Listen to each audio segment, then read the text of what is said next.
Thank you. Good evening.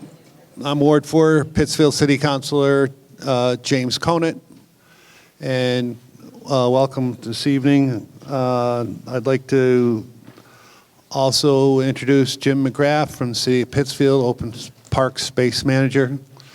Annie Laughlin and her team from the EPA, and Dean Tagliaferro, who's been the manager of this entire project from day one.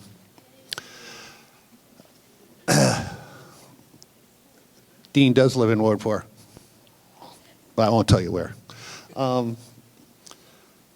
Tonight we're going to review what the preliminary plans are for this very large project. And while I want to reference the fact that nothing is set in actual stone, but we do have the public comment period that is part of this meeting, and that will all go towards making the final decision, which is many months away. So at that point, who's going to start first? Okay, all right. This is Dean Tagliaferro, and he's the manager of the EPA. Thank you.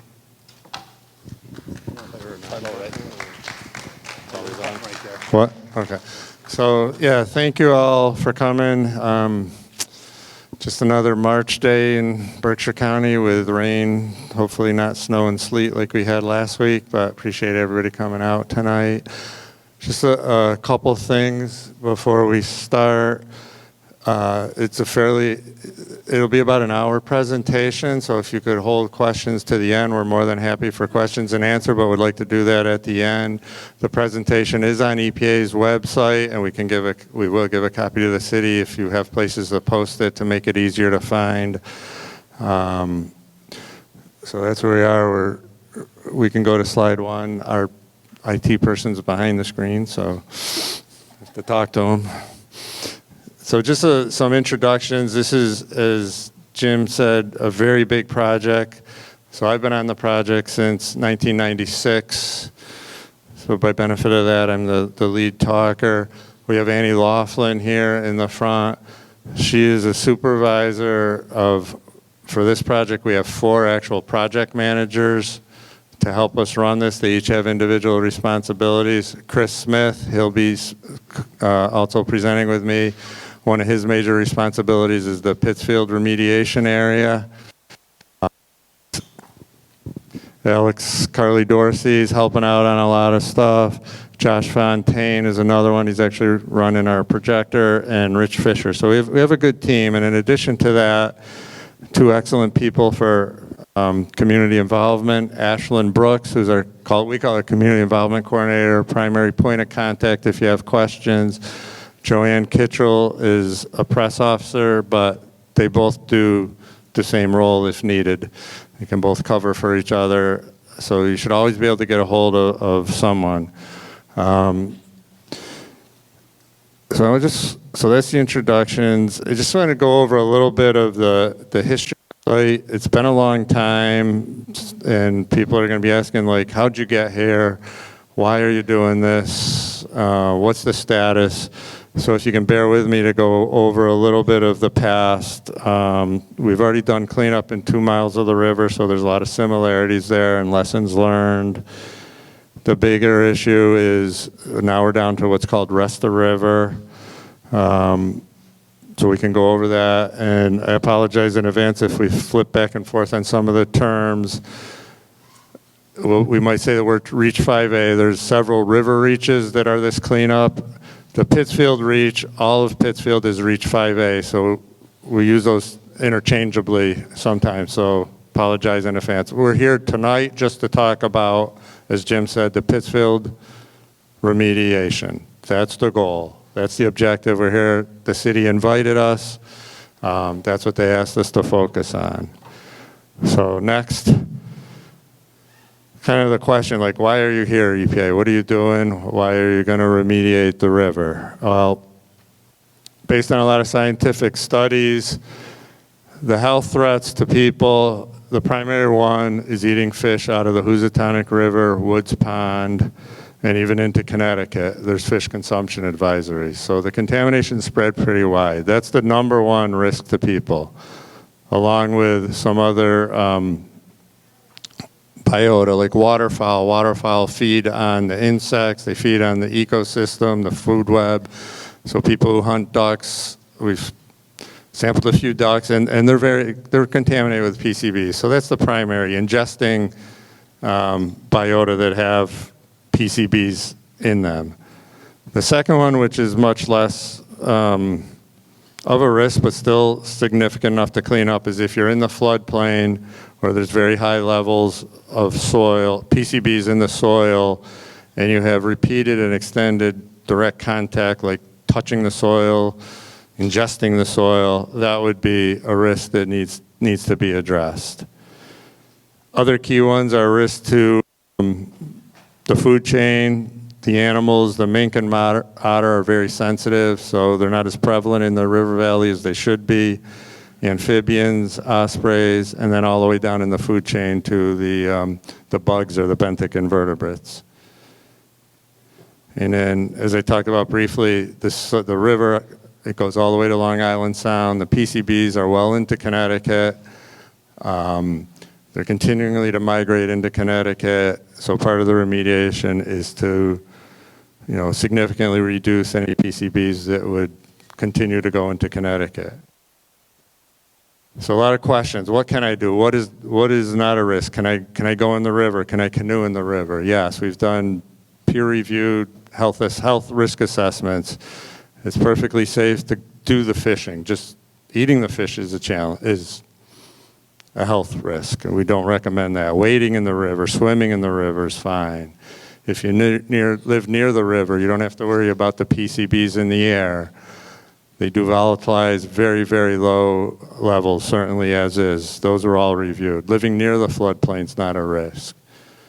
So as far as people's risk, again, it's eating the fish and continued contact to the high-level contaminated sediment. Or soil, actually. Next, Josh. So this cleanup's obviously been, various components of cleanups in Pittsfield have been going on since the 70s. Mostly under state direction from 1980 to 2000. If I didn't clarify them with the federal EPA, so there's federal EPA and state Department of Environmental Protection. So the state was the lead mostly from 1980 to 2000. And 2000 was a big decision point. It's called the Federal Consent Decree, where there was an agreement signed by EPA, GE. The city of Pittsfield was actually at the negotiating table and signed it. That's what created the Pittsfield Economic Development Authority. And that document, the settlement agreement, which has a lot of requirements for GE to do the cleanups, went before the federal judge, and he took public comment and approved it in 2000.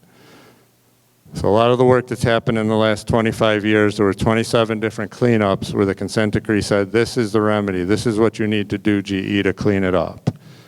The city got a $45 million economic development package. Like I said, it created PETA. They now have 52 acres of former GE property. You can see on one of the former parcels is getting prepped for redevelopment as we speak. And there was a fair amount of cash involved in that, and it's been put in various spots. I think Pittsfield Economic Development Fund or GE Development Fund, but that was all part of this 2000 consent decree. So next, the people who've been around know like how expansive the GE property was, and all of it needed to be remediated all the way on the eastern side, all the way to plastics, former GE Plastics, Merrill Road, comes all the way across East Street to Silver Lake, and even some areas off Elm Street where the river was actually channelized in the 40s and then backfilled with contaminated fill. So just a massive swath of area that we spent 25 years cleaning up. And along with that, the first 2 miles of the river, starting at Newell Street and going to Fred Garner Park, just around here off of Pomeroy. Next. So relatively speaking, the rest of the river is much less contaminated than the first half mile. The first half mile right adjacent to GE's facility, and for people who've been around a long time know that that part was also owned at one point by Pittsfield Coal Gas Company, so they manufactured coal gas, liquid coal. So there's a combination in that first stretch of the river of coal tar oils and PCBs, very contaminated, had to go very slowly. It's a little hard to see, but that's actual sheet piling that sealed off the river, dried it out by pumping, and then just dug out the heavily contaminated stuff. So I'm showing you this a couple of ways. This is one of the ways you can do the river if it's narrow enough. You can dry out one half and then do the other half. And then 10 or 11 years later, and that was completed in 2002, the photos, you don't even see the difference. That's the same picture, the same, taken from the same bridge. So, you know, we feel the restoration's been pretty good. Next. So as you move away from the plant, the PCB contamination in the sediment gets lower and lower each stretch of the river. The next stretch was from Lyman Street all the way to and past Fred Garner Park to the confluence of the West Branch. So this is called the East Branch of the river. It meets up with the West Branch of the river, which flows behind Clapp Park at the end of Fred Garner Park. And then the river changes, you know, dramatically. The size gets much bigger as more tributaries come in. So that's why we ended at the end of Fred Garner Park. We did two or three methods to do this river. Again, we use sheet pile. These are 30-foot long sheets. It's a very slow process. You pound them in with a crane, but it lets you do the river in a drier condition and, you know, can clean it up. It's just really slow. So this mile and a half took about 4 years. And again, you can see the restoration looking down from Lyman Street. If you didn't see it before, there's not much difference. It's actually more native trees than were there before, a lot less invasives. So in some sense, a lot better. Next, Josh. Once you got to a different area past Dawes Ave, then you had a lot of river outcrops or bedrock outcrops, so you couldn't use that method. So I'm just showing this, there's various methods to clean the river. We actually dammed up the river and did a bypass piping and could do the channel wide open. Both of these methods are not going to probably be used, certainly not to this level when we get to the rest of the river, because it's a much different river. It's still flashy, but for people who lived through and saw the first 2 miles, it's not going to be done anywhere near the same way. It'll be different, there'll be different challenges, but that's the way this was done. And again, the vegetation is coming back really well. Next. So a lot of questions we got asked. How come there's so much rock on the riverbanks? How come there's rock in the river? Sort of looks a little bit like the flood control chutes in Adams. Well, over time, a lot of those have silted in over the 20 years, and you'll see the vegetation is coming in pretty good. Well, in these first 2 miles of river, if you own property on either side of the river, you didn't want your property to erode. And just the nature of rivers and the nature of this being urban and a channelized river, the river's trying to push and trying to erode. So this was a property actually off Loudon Street, Appleton Street area, that area between Dawes and Pomeroy, and you could see it's already washed out like 30 feet. So we had a need to put riprap rock, armor stone, on these riverbanks to keep the river in this stretch from meandering. That's what rivers like to do.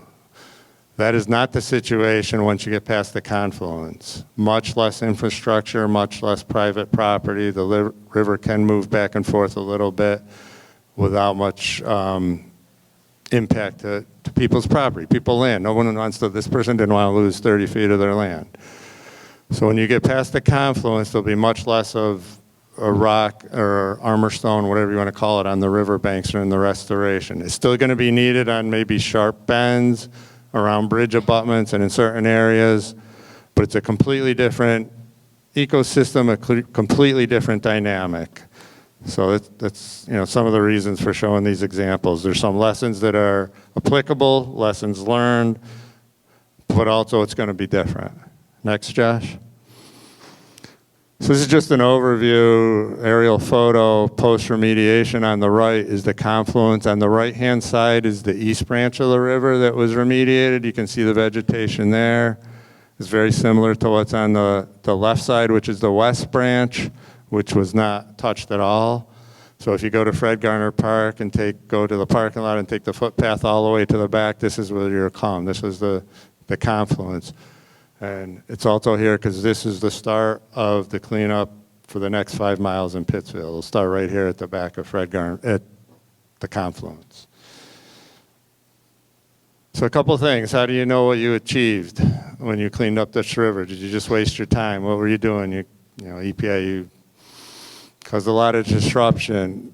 So this is one of the metrics that we use. What was the condition before and what was the condition after? So I'm going to use a couple of units, but I don't want to get too technical here. It's called parts per million. That's how you measure the PCBs. It's pretty much what it says, 1 part PCB per million parts of soil or sediment, if that works for you. 10,000 parts per million for frame of reference would be 1%. 1% of that would be PCBs.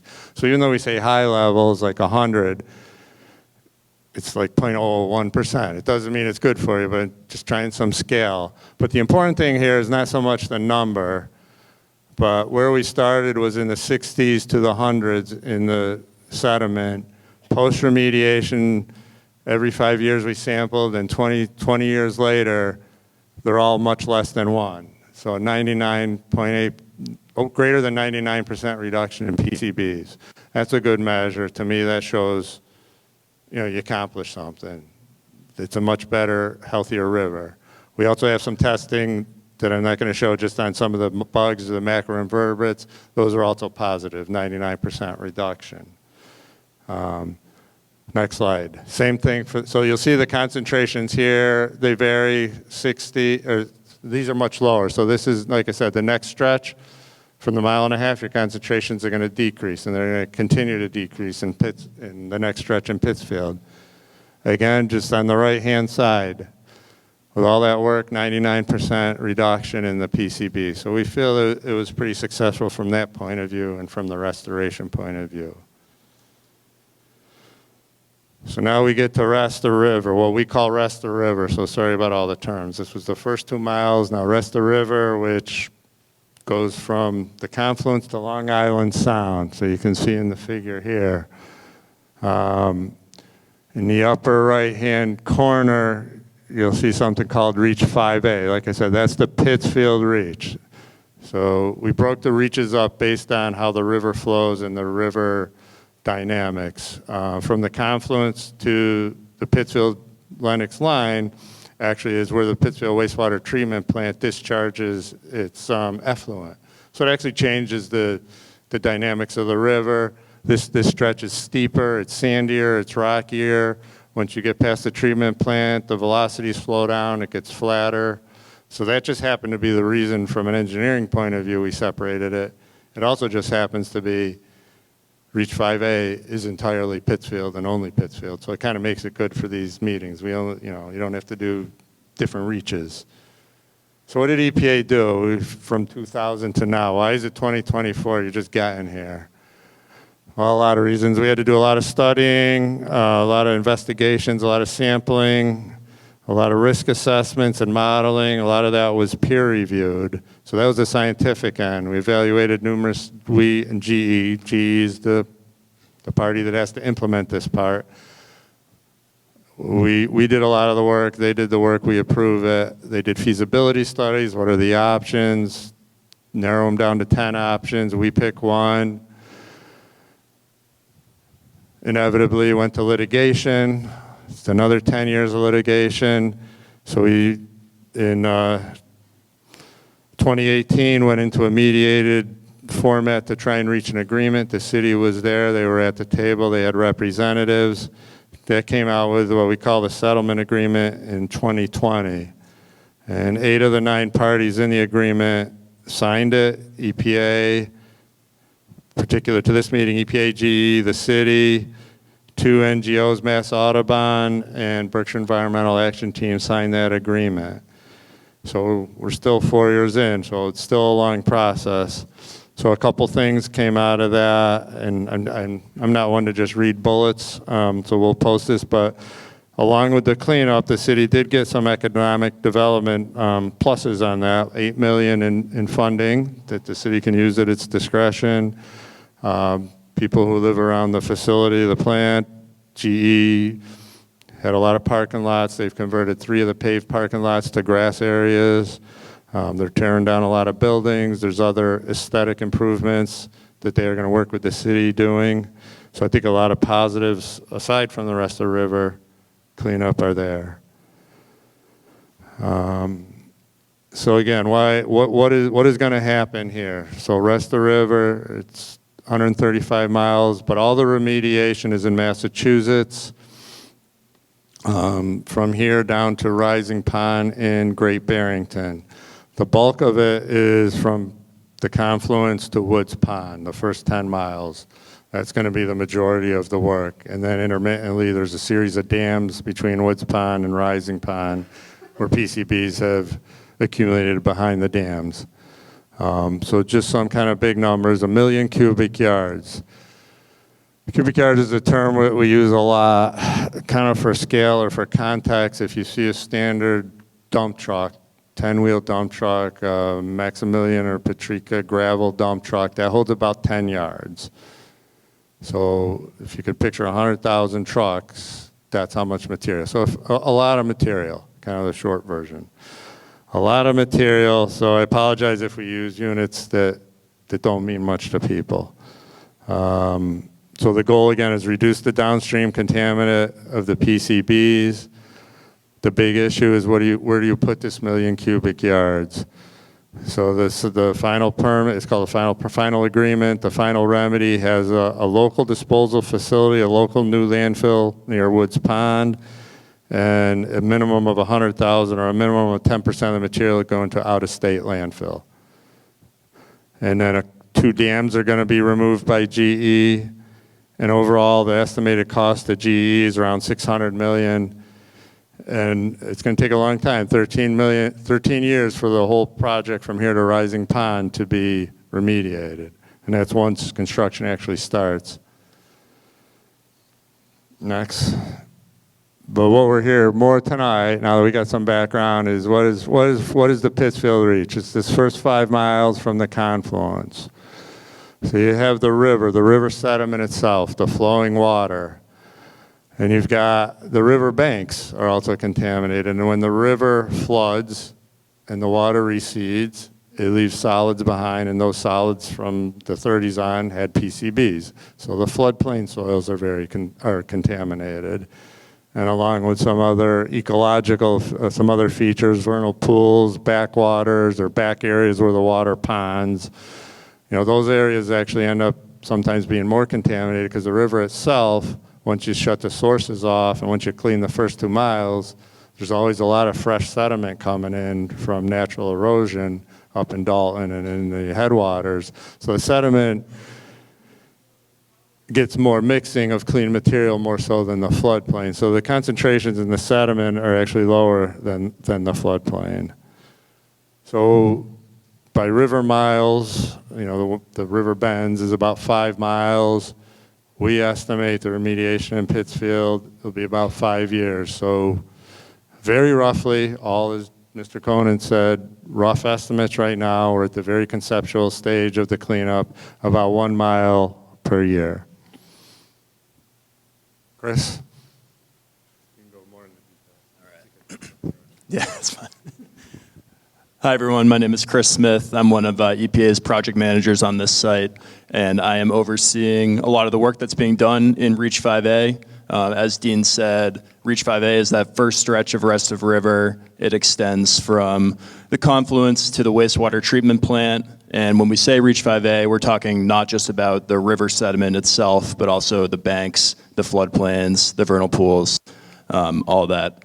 all those other aspects that are in Reach 5A and the rest of the reaches on the site. And we have about 325 acres of floodplain in Reach 5A, so a lot of floodplain to deal with as well. I'm going to run briefly through the different components of the remedy, starting with the river sediment itself. So in the channel, the entire channel, throughout the entire channel, there will be dredging of contaminated sediments and then placement of an engineered cap over top of the sediments that are still left in the channel. As Dean showed earlier with some of that capping data from the upper portions of the river, we're very confident that we can get a really solid reduction in PCB concentrations with this approach. So generally, what that process will look like is initially we have to design the cap and select the materials that will make up the cap. For example, the cap is likely to contain a material like activated carbon, which sequesters PCBs as they try to migrate up through the engineered cap. After the materials are selected, then we move into implementation. So there will be dredging of sediments in a variety of methods that we're still working to determine right now with GE, and then placement of that cap. The figure on the right shows generally what the cap could look like. So if you're starting from the bottom up, the bottom layer shows sediment, so that will be the sediment that still remains after the dredging. Then a chemical isolation layer, that's the layer that will contain some sort of material like activated carbon to prevent the PCBs that remain in sediment from coming up through the surface. And then an erosion protection and habitat layer, so that layer will protect the chemical isolation layer from the effects of erosion and also provide a clean area for organisms which inhabit that sediment to be able to utilize it. Next slide. Okay, so this next thing we'll talk about are called backwaters. Backwaters are areas of water located adjacent to the river channel. So they're connected hydraulically to the river, but they obviously don't have the same characteristics of the flowing river channel. It's much more like a lake or a pond than it is a flowing stretch of river. So because they're a unique habitat, they have their own set of cleanup standards. But the approach is generally fairly similar for what's being implemented in the river itself, because we'll still be doing dredging of contaminated sediments, backfilling of clean sediments, and in some areas there will be capping as well. So that's generally how these areas will be approached. And next slide, please. Okay, so now I'm going to talk about the floodplain. When I say the floodplain, I'm referring to everything from the banks of the river out to generally where the furthest extent of where PCBs have come to be located over time through flooding, approximately a 10-year floodplain. If you look at this figure, you're seeing a bunch of different exposure areas that EPA defined in the risk assessment. It's not important that you read any of the numbers on that figure. It's just showing you that there are 32 different exposure areas within the Reach 5A floodplain.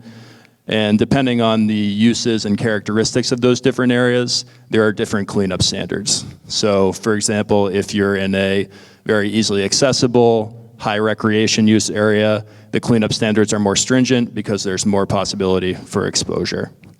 So we have done a lot of soil sampling in the floodplain. Thousands of samples have been taken. We know what the concentrations are, and now it's time to go back and do excavation of the contaminated soils to reach the cleanup standards. In doing that, we're going to do our best to protect habitat, avoid certain areas of critical habitat. We don't want to cause more impacts than we have to in this cleanup. Overall, we're looking at probably somewhere around 10,000 cubic yards of soil that will be excavated. So to stick with Dean's units, that's about 1,000 of those trucks. And next slide, please. Okay, another component of the floodplain, there are some residential properties within the floodplain that we've had to evaluate throughout this process. If you look at this figure, you can see the river in blue, and then the area in pink is sort of the extent of the entirety of the floodplain. Then you can see some green parcels, and those are residential properties. So we've evaluated a bunch of residential properties throughout the floodplain in areas where that evaluation was required. And overall, we now know that 13 of those properties will require remediation. And they will, the cleanup on those properties will achieve an unrestricted residential standard, meaning that after those properties have been cleaned up, no further coordination with EPA or GE is required to use that property however the owner sees fit. All the property owners who have a property that requires remediation have been notified, so if you haven't heard anything, you don't fall into this bucket. And GE will have to negotiate with these property owners for access to their property to implement the cleanup. Next slide. And then the last component of the remedy I'll talk about is vernal pools. So vernal pools are also in the floodplain. They're seasonal pools of water that provide key habitat for amphibians. And they're a unique feature that we care a lot about, the state cares a lot about because of their biological importance to the floodplain. So we're actually doing right now a pilot study to look at testing 2 different approaches to cleanup, one being an amendment-based approach, one being an excavation-based approach. An excavation-based approach would be similar to what we're doing in the rest of the floodplain, digging up the contaminated soil and sediment and replacing it with unimpacted soil and sediment. But that can be disruptive to vernal pools, so we're also testing the possibility of using an amendment-based approach, which would be adding something like activated carbon. So we wouldn't physically remove the PCBs, but we'd be adding something that would sort of sequester them in place and not, so they wouldn't be available to the organisms that live in those pools. And overall, there are 48 vernal pools in Reach 5A that require remediation. Next slide. And one more slide for me before I turn it back over to Dean. I'll just run through the estimated schedule as we see it now for Reach 5A. EPA is currently reviewing the conceptual remedial design, remedial action work plan for Reach 5A. We've gathered a lot of stakeholder comments, and we anticipate issuing a lengthy comment letter to GE sometime this spring. Based on that comment letter, GE will collect additional data throughout 2024. And then in 2025, we anticipate they will submit a final remedial design, remedial action work plan, which will really get more into the details in a way this conceptual report does not. And then we anticipate providing comments on that report, getting one final revised version, which would then be the final remedial design work plan that will guide the work in Reach 5A. And again, we'll hopefully get that sometime in 2025. By the time we make it through all these documents and the other documents that GE is required to submit throughout this process, we're probably looking at construction beginning in 2026 or 2027 for Reach 5A. All right. Thanks, Chris. Like Chris said, and Jim said at the beginning, we're still at the conceptual design phase. There's been a lot of work to get to that point, and the conceptual design is pretty much, I call it like the footprint of what needs to be excavated. How much floodplain soil, how many vernal pools need to be addressed. And we know all the sediment, most of the material is going to be the sediment, but I'll kind of apologize up front. We don't have a lot of details right now how it's going to be done. It's a very complex operation, a lot of moving parts. So we'll answer the questions the best we can based on the experience we have, that we've done a lot of these cleanups here with GE over the last 20 years, and we've done them across the country with other people at EPA. So we'll be as open as we can, but like we said, there's a long way to go. So GE has to implement the cleanup. It's on them to implement it. EPA, and we have some contractors who will be on site continuously during the remediation. Our project managers come out, like throughout today, they come out a lot. They'll be out here a lot, but there will be always somebody watching the remediation, approving the plans. We collect independent samples if GE has to collect a sample to say they got to a clean number. Or whatever sampling they do, we oversee the sampling. We'll collect our own for quality control and match them up. If they got 10X in their sample, if we got 10, we know it's a pretty good result. If we start seeing a wide variety in our results and their results, we'll look into it. That goes to air sampling. We'll be conducting our own air samples, send them to our own labs. Our own contractor will pay for it. So our goal is to obviously ensure that GE meets all the requirements and gets this done as efficiently and safely as possible. Next. So, we've obviously committed, and we would do it anyway without the settlement agreement. We'll work, as much as, we'll work very closely with the towns. Jim McGrath is the point of contact for the city for us, but, we work with all the departments as needed. Jim Kona, your ward representative. Also, I think all of this stretch of the cleanup is 100% in Ward 4. Which is also kind of convenient and nice. So we've got two excellent contacts, and the city's very involved, and we talk to the city on a regular basis, and certainly we'll be doing more and more as we go along. So we can continue, we got various ways to keep the public updated. We have our webpage, GE, as part of their quality of life document submittal. They will create their own webpage that'll be more focused just on this cleanup. Ours covers all 25 years of work, so it's not as targeted. So that's in development. There's many other ways we can have outreach. Next. So there is some stuff we do know. There are some details that are locked in that we can talk about. Some things that GE is prohibited from doing, and just generally how these projects work.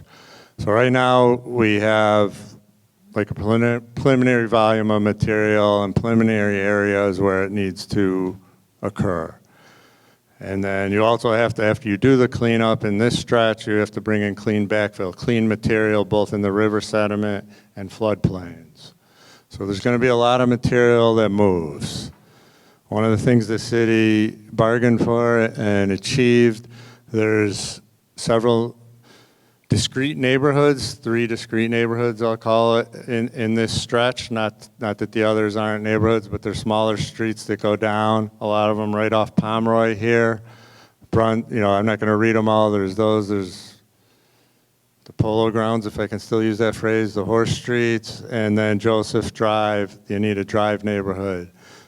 So GE cannot run contaminated material down those roads. That's a flat-out prohibition. They can use it maybe for surveyors to come down, engineers to come down, but no contaminated material is going to go down those roads.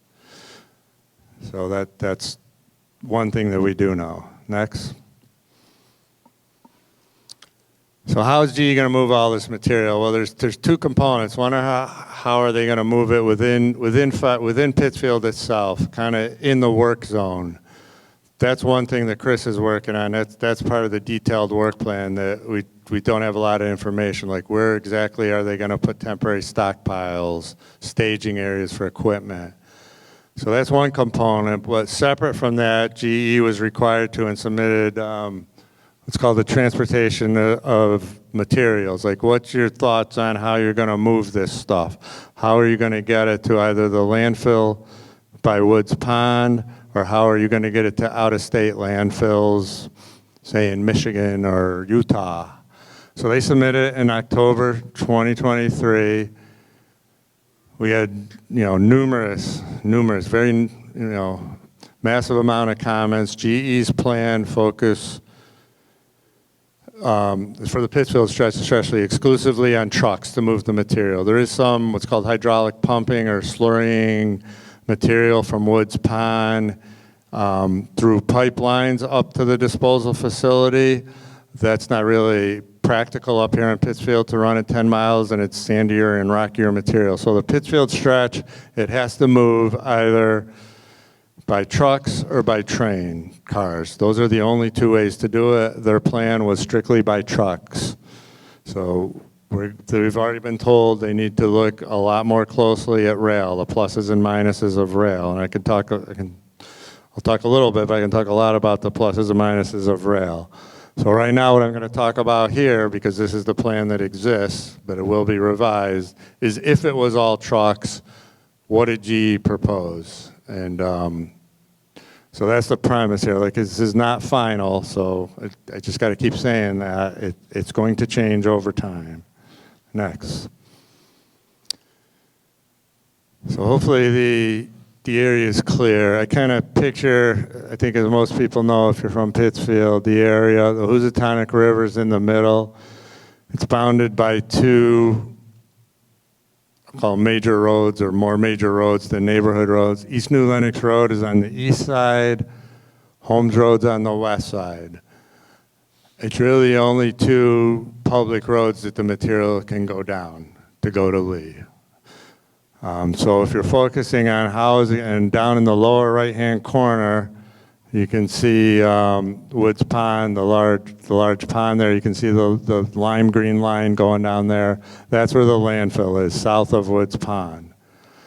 So the material, if it's going by truck, has to get there.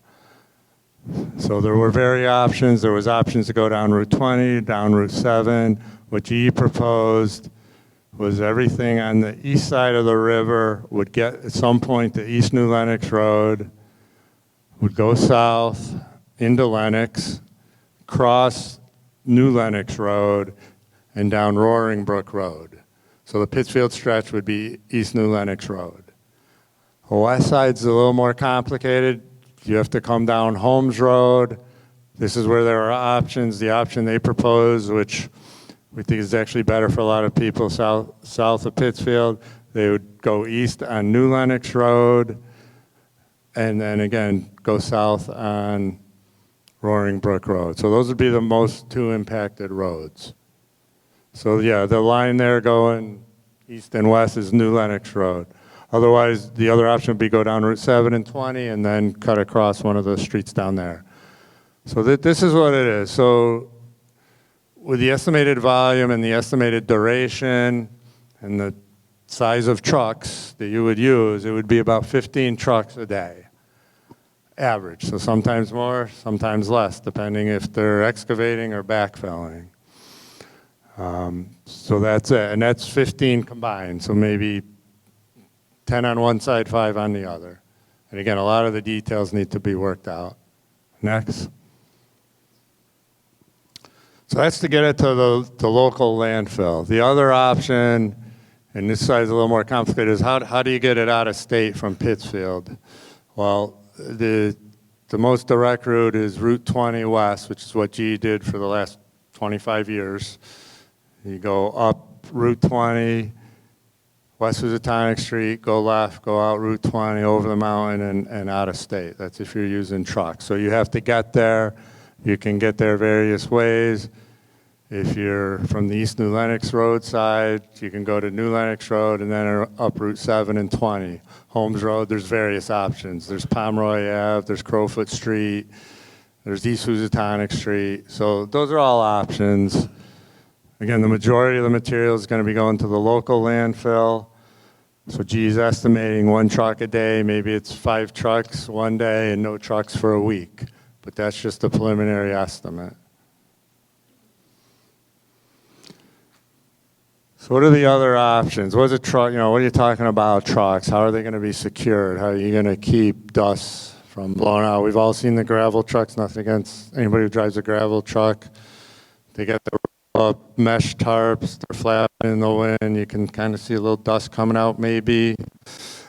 These tarps will have to be, these trucks will have much more secure tarps, pulled secure, used with bungee cords or whatever methods you need to secure it. This is actually from one of our sites in Connecticut, Raymark. So that's about the size of the truck. The other option we can talk about is rail. Can GE use rail? We know there's a rail line here. The rail line goes on the west side of the river. Close to in the work area, but the challenge is how do you get all this material on the railroad? You can't just drive up next to the railroad, flag down a train, and load the material on it. You have to have a side spur. You have to have a rail loading facility. It takes a lot of space. You have to have separate tracks coming off the main track where you can store your car, where you can load your car, where you can put the car in the track. When you get enough cars, then you have the engine come in and pick it up and get back on there. A lot of logistics. So there is one location we directed GE to look at off a Utility Drive where the wastewater treatment plant is. There's a lot of room there that butts the tracks. So if you could go back for a minute, go back 2 slides, Josh, if you can. Get a little context on the map. One more maybe, okay. So you can kind of see on the west side, sorry, the left side near Holmes Road, if you know where Utility Drive is, it goes down that area. He says, rail's great, just put everything there, get everything to that rail yard, and everything goes by truck, and we don't see. That's great. How's the material going to get there? It's not going to go by helicopter. It's got to get there. It's got to get there by a truck. We can't dredge and hydraulically pump it. If you can't somehow transport the material, if you can't transport the material across the river, which may or may not be feasible, go Lennox Road. So this is the same truck that you don't want on your road. It's going to go down East New Lennox Road to North End Route 7 into Utility Drive to put it on a train and then go south. So you're actually impacting more people with that route in Pittsfield instead of having that go straight down the east side. So there are ways to use rail, but it doesn't solve every problem by any stretch of the imagination. On the west side, it's much more helpful because you're already over there, and the closer you are to the rail facility, the shorter the distance, obviously, on the road. So a lot of this, again, we're at the conceptual stage. We need to run through it. You need to run through the engineering. How do you do this? How do you secure it? So now, Josh, if you could go to the other two slides down. That's like perfect. So how would you get it to the rail? How do you put it on the rail? There's various containers that a railroad can haul material with. You can haul it in what's called a gondola car that's fixed to the tracks. That's generally, a car itself fixed to the tracks. It has to stay on the rail. You load it right into the car, right on the tracks in a spur. That's complicated because you have to move the material with a dump truck, dump it, pick it up, rehandle it, put it in the car, drive it to near the landfill, dig it out of the truck, dig it out of the car, put it in another truck, and drive it up to the landfill. Not very practical here.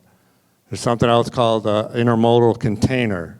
If you've seen roll-offs around town, even dumpsters, they're very similar to that. You can pick those roll-off containers, intermodal containers, put it on this truck. You load it once. You load it at the point of excavation. You load it into this box. It sits on the truck. Now the truck can drive. Go to the next slide, Josh. You take it, you get an industrial forklift, you pick it up, you put it on the rail car. It can hold six of these containers at once. And once you have all six, then you can, or if you could do 2 rail cars. And this is why you need space. These are long cars. You need a lot of space to load this. So if you can do that and load this, then it can go out on rail that way. At the destination, reverse. You get the forklift to take it off. It stays in this container, no double handling. Bring it up to the landfill like a regular dump truck. It has a back tailgate. You lift it up like a roll-off container or a dump truck, and the material comes out. So there's a lot of work into this. You'd have to, special equipment, G can get it. It's doable, but it doesn't solve all the problems. It doesn't eliminate trucks. You still need to truck to the rail. So there's a trade-off between what makes more sense. Next.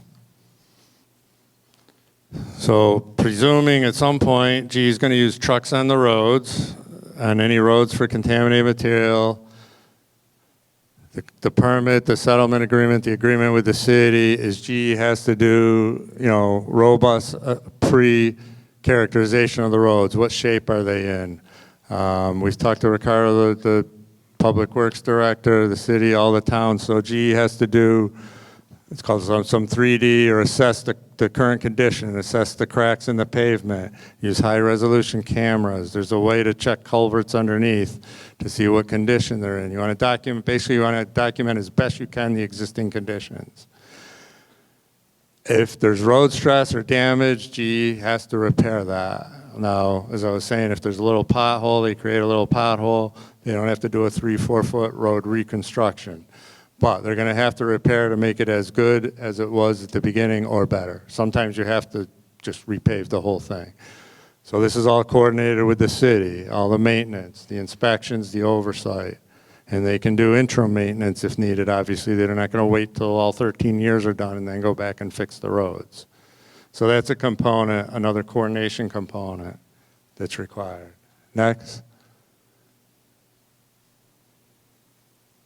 Just a few more slides and we can get to the questions. So GE had to submit what's called the quality of life plan. Like how GE do you propose to address issues that affect the community? Issues that come up, air quality, noise, odor, lights, working hours. Now again, we don't have final design, so these are like tentative. This is their tentative plan. This is their plan, but things are going to change. If they say hours, why can't you say the hours are 9 to 5, Monday to Friday? Well, a lot of times when you're working in a river, in a flashy river, you need to work weekends. You need to work when you can. You need to work when the water's low.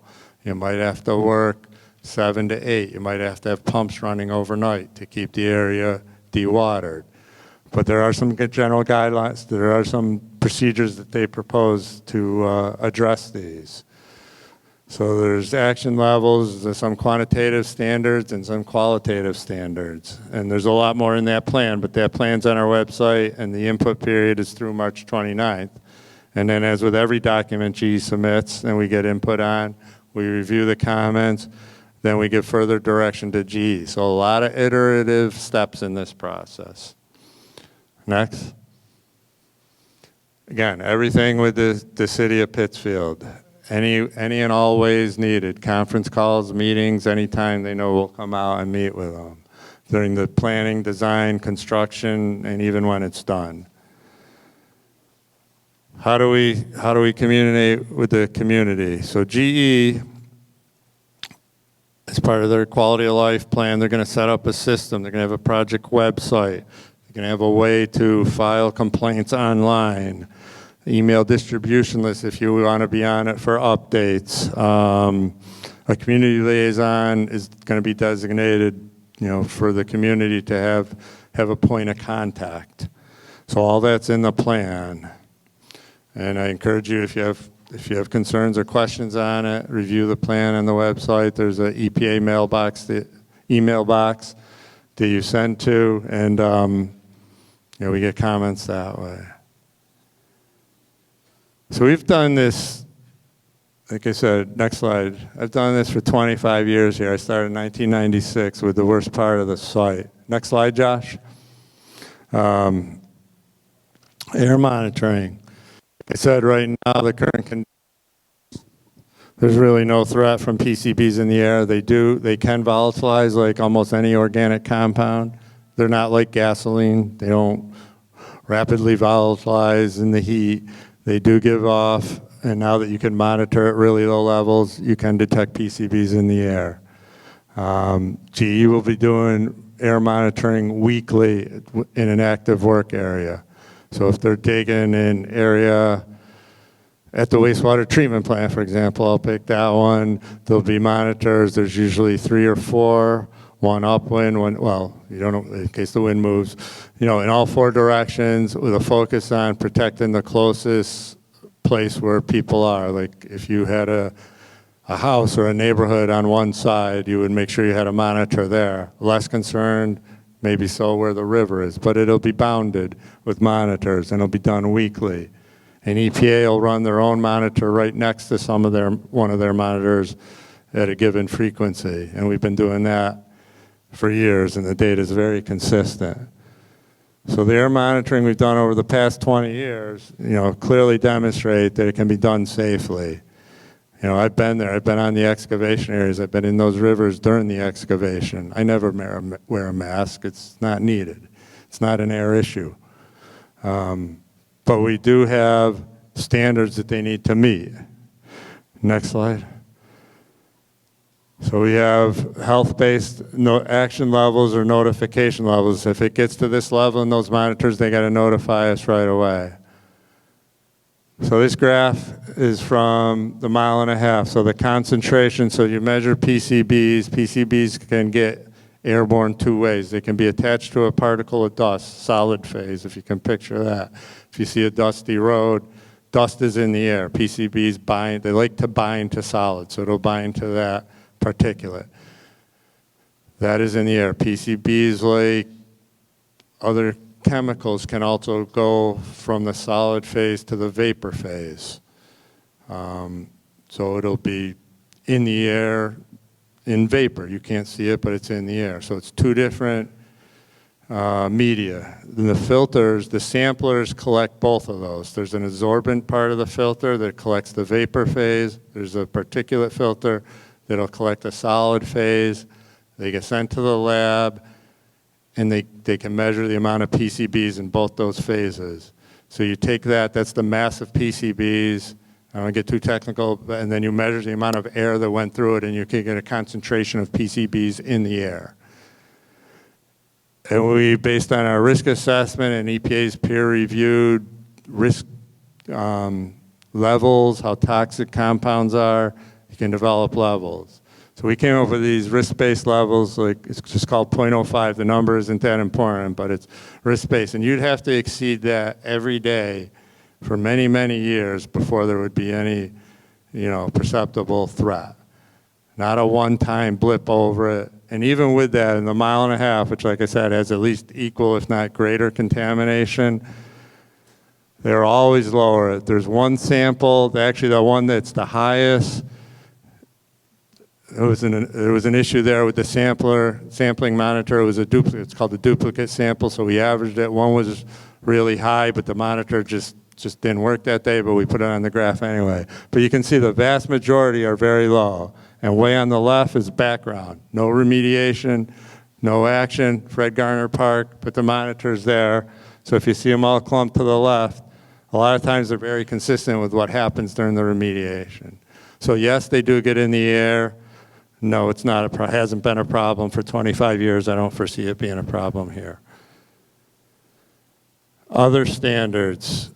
Other issues, there's noise standards that GE is going to have to watch and keep an eye on and comply with. If you're familiar with decibels, they propose some decibel standards here. Just a point of reference, your washing machine and dishwashers like 70, vacuum cleaners 80. So then around non-residential areas and residential, these are probably consistent or should max out around 80. If they use pumps, it's our job to make sure they have insulated pumps or silencers on them. If they have a generator, you put a housing over it. So there's ways to mitigate that. So there are standards. Next. Odor and light are a little more qualitative, but they do have ways to minimize that and monitor that. There's some, if there's a lot of complaints on, hey, you needed to have people work at night for whatever reason, and you put the spotlights on and they're shining in my yard, that's a problem. That has to be corrected. So they're not like a number. It's not really a measurement or a metric. It's more qualitative. Same probably with odor. So there's a lot of G's proposed, and like I said, we review it, and nothing's final till we approve it. So there's control measures they can do. There's control measures for noise. If you need control your speed, your backup alarms, unfortunately, you have to keep those on for heavy equipment if you've heard those and they beep and they drive you nuts. But there's certain things they can do. They could be a sound barrier if you're really close to a person. Like I said, mostly a lot of it is if there's a lot of work here with pumps that need to be maintained, or generators to do the air samples, or generators for equipment, there's ways to make them more soundproof. And the light standards, you position your lights the right way. So there's various ways of doing things, and that's what our job is, to stay on top of them and make sure they do it. And we're pretty sure if there's issues with those, you'll let us know, and that's what we encourage.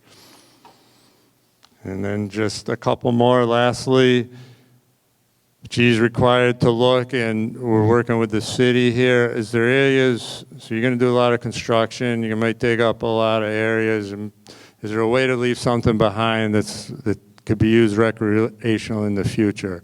Can you maybe leave a new canoe launch or boat launch somewhere along the river? G's just gone in there and stripped all the trees, for example, just throwing out an example. Well, when they put it back, and they put it back in a way that's beneficial to the city.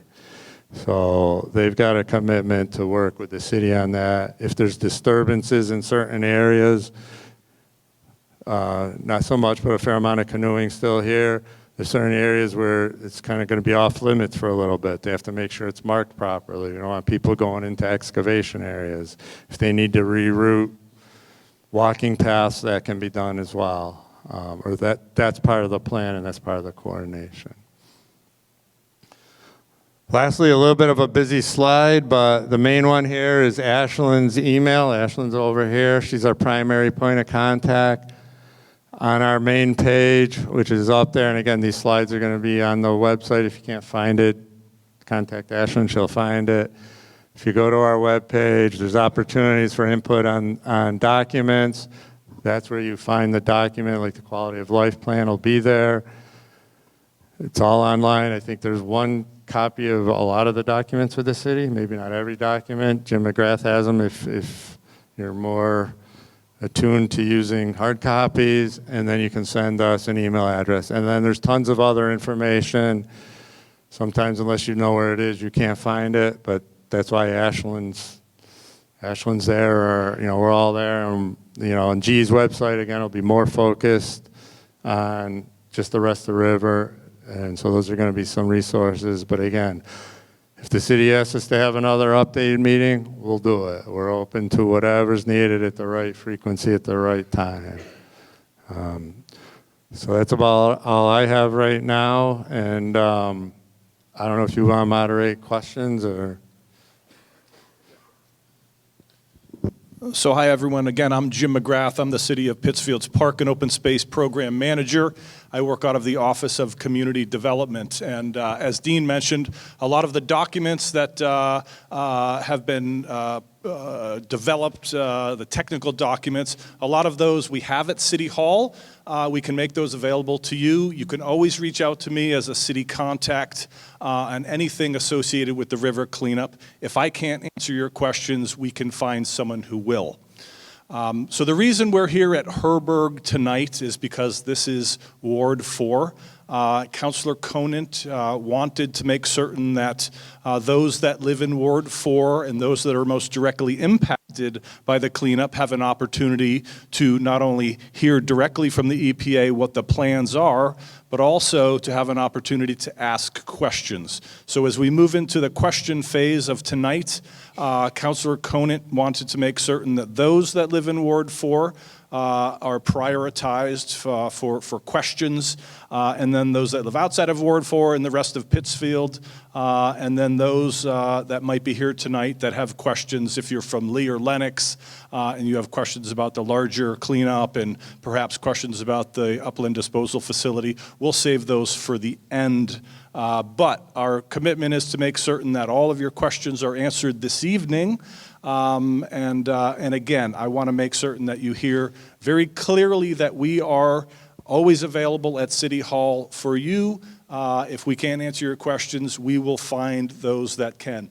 There's also, again, other contacts up here for Ashlyn, and please always reach out to the EPA as well. They want to hear from you. We want to hear from you. It's your voices that will help make this cleanup plan better for everyone involved. So let's jump into it. If you're a Ward 4 resident and you have questions about the cleanup, what we're going to do is we'll bring the microphone over to you, and then I think we'll bring the microphone back to the person who, from the EPA, who's most appropriate to answer that question. So here we go.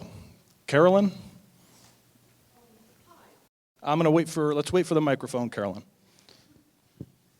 Hold it right up to your mouth so we can all hear very clearly. I'll give it a shot. Thank you. So I just wanted to share my 2 cents. I attended countless meetings about the cleanup 20 years ago when they were cleaning up the first mile and a half. I saw GE there with their bank of lawyers and EPA. I appreciate, Dean, the fact that you're still here and keeping GE doing what they need to do, because they're fighting very hard not to. I know it sounds terrible that they're going to come in and they're going to dredge the river and there's going to be trucks and it's going to be a mess and we don't want it, but I just want to remind people in the big picture, the crime and the travesty is not the cleanup, it's the fact that GE used our river like a trash can for decades.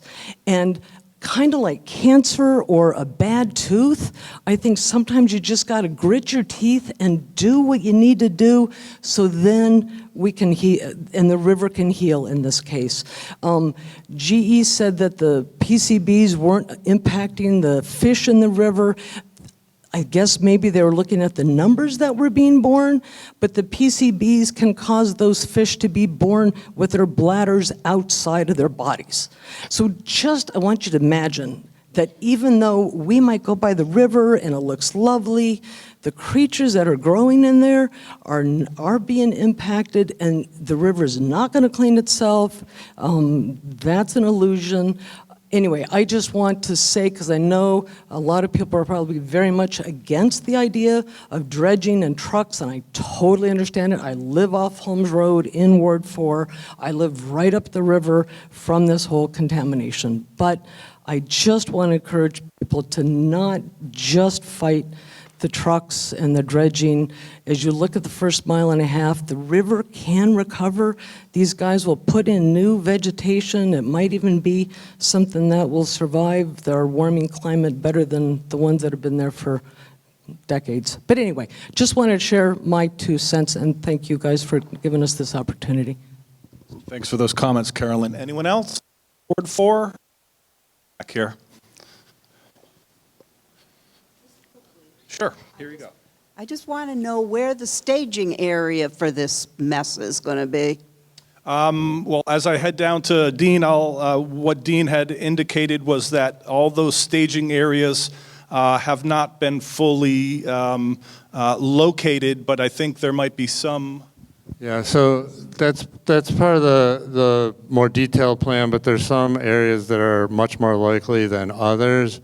First of all, they'll all be within the floodplain, the work area itself.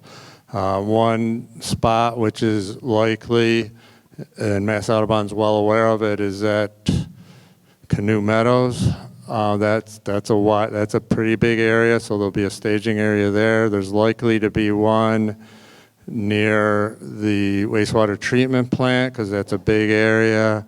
On the east side, you know, there are areas where you want to kind of be, you know, a little drier area, but not out of the floodplain. So they're not finalized yet, but that's where, if you need to, you temporarily stockpile the material before you can put it in those containers or trucks.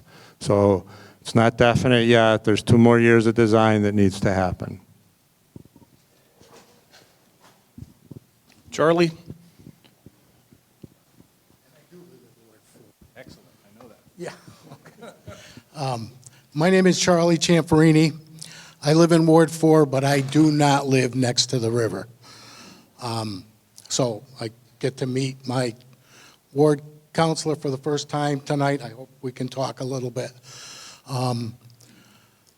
One of the things that I did, by accident, I came across in Facebook the Ward 4 Facebook account by Jim that had this meeting listed.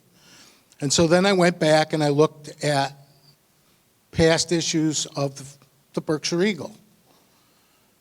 And I have an account and I can search the archives.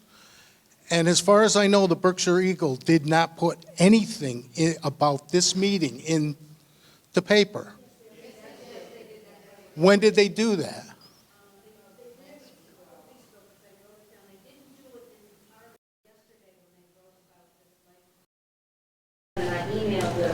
Everything I searched for, I could not find anything in the Eagle about this meeting. We could ask her. Yeah, no, it was on the website 2 weeks ago, and I think it was in the run of print paper. Sorry about that. You didn't see it. I know I went back and I found on the City of Pittsfield website on March 4th that they announced it, and I think that's where Jim got the information. But again, I get the Eagle every day, I read it, everything is about PCBs. I am the interim executive director of Citizens for PCB Removal. I just happen to live in Ward 4. I grew up in Lakewood in Pittsfield, where there was a lot of issues with residential properties. My wife and I started the Citizens for PCB Removal because of residential properties having fill from General Electric. And I stayed in the fight to clean the river as much as possible.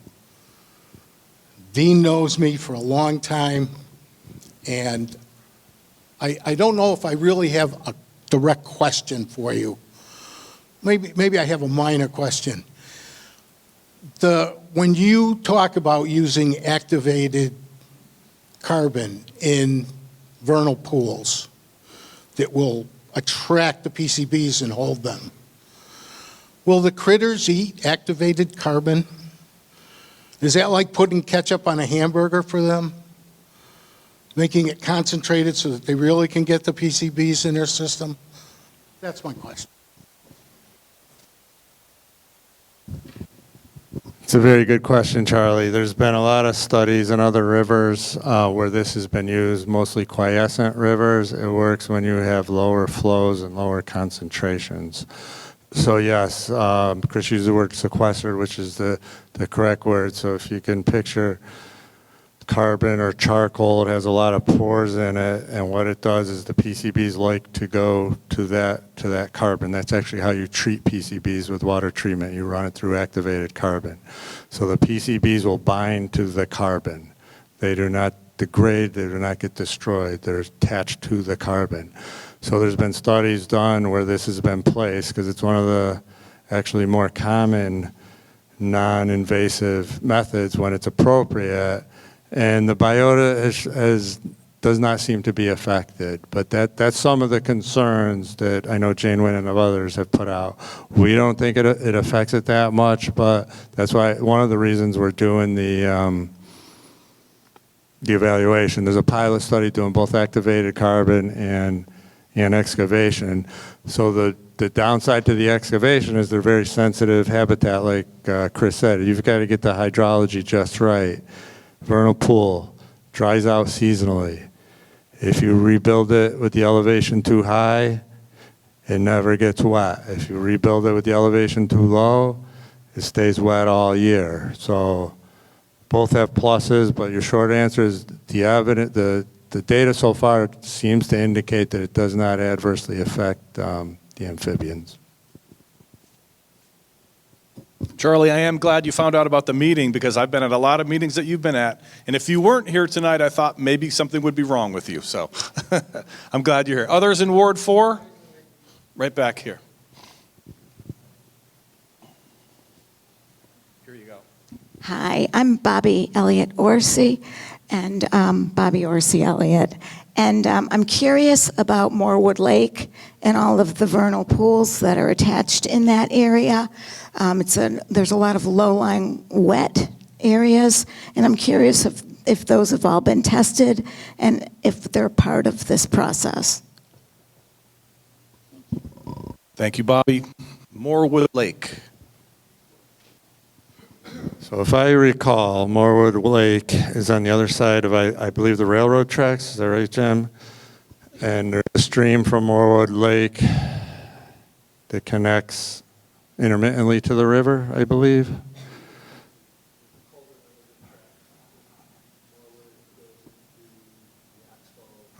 So there's a culvert under the tracks that does get to the Oxbow, so there is some hydraulic connection. Our studies, our focus area is not on that side of the tracks. So it's the opposite side of the Morewood Lake property. So if there's vernal pools on that side adjacent to Morewood Lake, that's not part of this.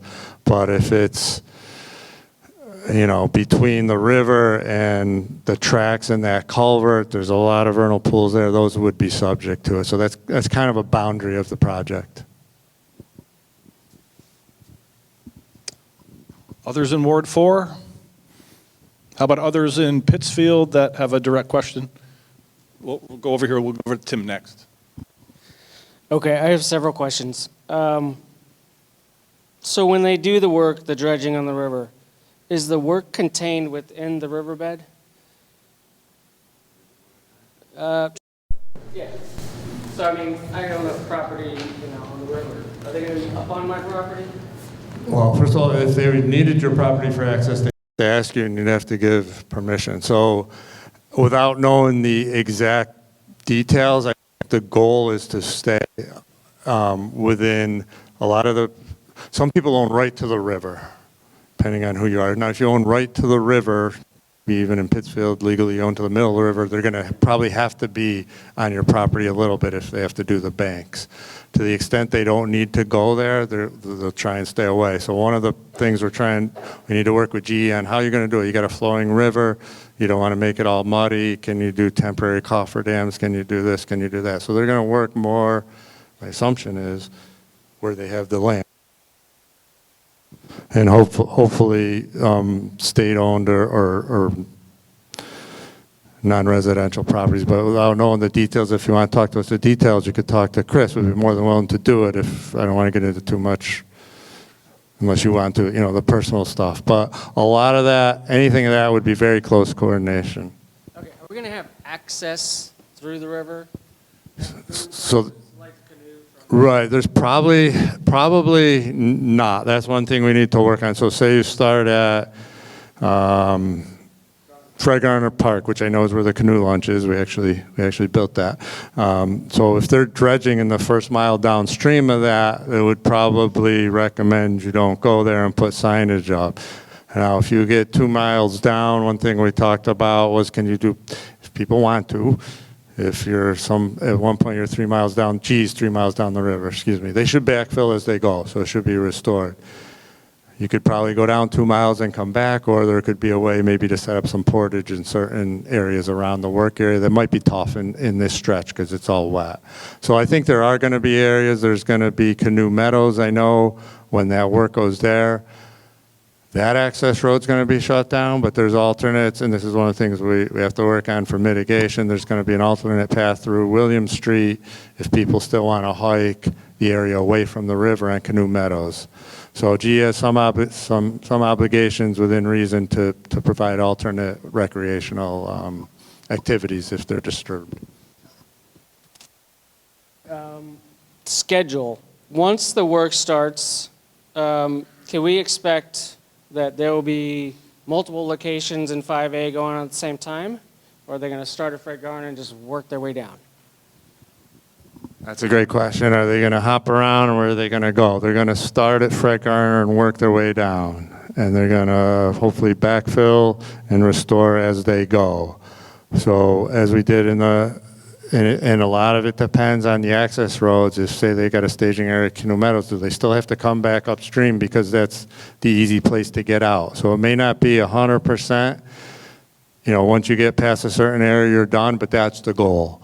I think that's the strong goal. You'll start upstream 1 mile, I'm roughing this, 5 years, 5 miles, one year per mile. So the area starts at Fred Garner, loops around to this Pomeroy Bridge.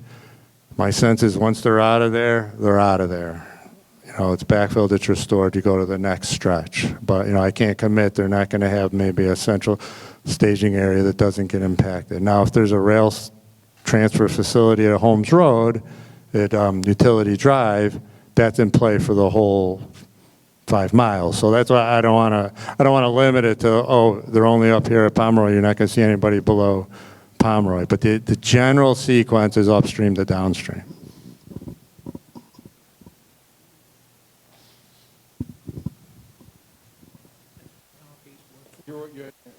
Is he Ward 4 over? Ward 4?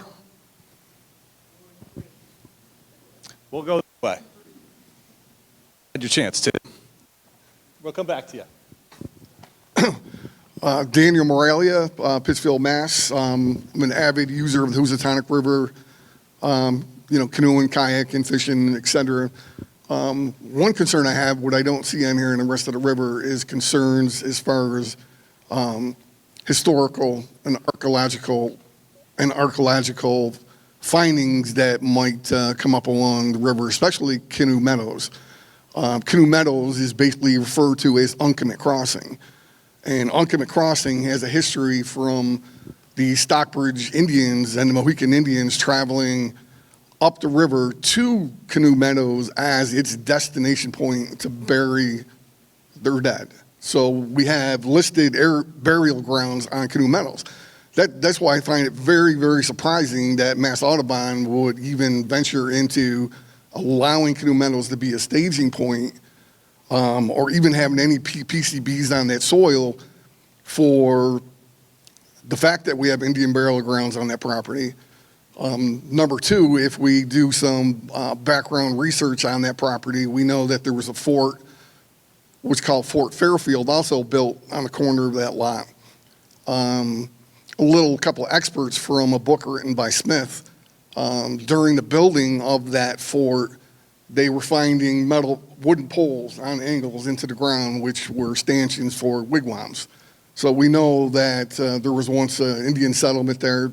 So these are things that potentially that you're going to come across, or if you do come across something like that, or has there been any discussion with, say, like the Muncie Indians as far as that aspect of... Yeah, we should have put this in, so thanks for the question.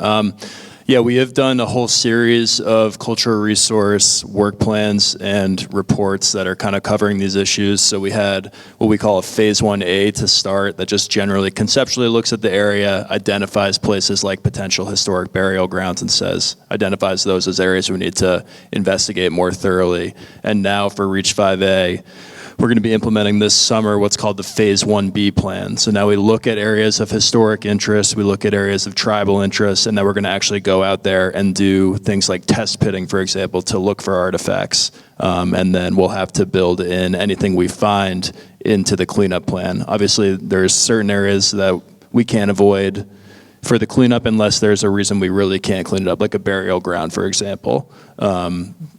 And we do work directly with the tribes. They have representatives that we coordinate with. They comment on our work plans. They'll be joining us in the field this summer, most likely when we go out to do that work. So it's definitely a consideration, and depending on what we find in this Phase 1B work plan, or the work that will be done this summer, based on that work plan, there's then additional steps GE will have to take to delineate those areas, and then we're going to have to figure out how to mitigate any impacts to those resources during the cleanup.